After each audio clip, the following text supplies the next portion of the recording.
Onse ka na miyembro sang NPA ang nagbalik sa sabak sang gobyerno. Ginpresentar ang maini sa simpleng nga seremonya sa presensya sang Philippine Army, Governor Cadiao, mga alkalde kag hepe sang kapulisan sa probinsya sang Antique.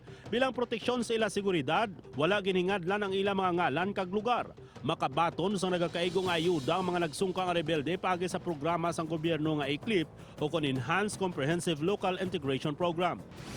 Ginkasuhan sang CIDG si punong barangay Wilfredo Fahunyo sang Indagan, Miagaw, Iloilo, kalakip ang 7 ka barangay kagawad kag social workers sang Miagaw nga si Rosalinda Mueda.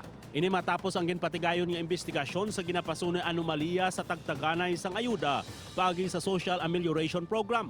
Mayor nga akusasyon sa mga opisyal ang paghimbon sa mga ini agud mapalusot ang pila ka mga ngalan bisan hindi kwalipikado nga tagaan sang ayuda.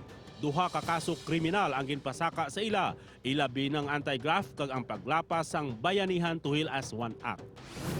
138 ka mga local stranded individual halin sa Manila ang nagkapauli na sa kapis paagi sa sweeper flight sa bulig sang lokal nga panguluhan.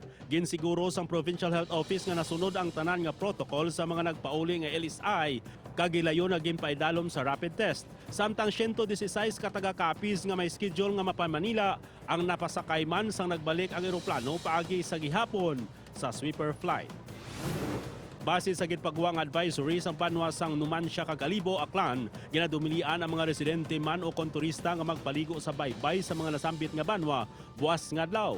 Inibangod man sa ginalantaw nga magadag sa mga tawo sa baybay sa pagsaulog sang kapistahan ni San Juan de Bautista. Nangin tradisyonal na ang pagbisita sa baybay sa tagsa ka Hunyo 24. Apang sa idalom sang MGCQ rules, ginadumilian sa gihapon ang mass gatherings. Suno sa duha ka LGU, dakpon ang sinuman nga maglapas sa ginpagwa nga advisory.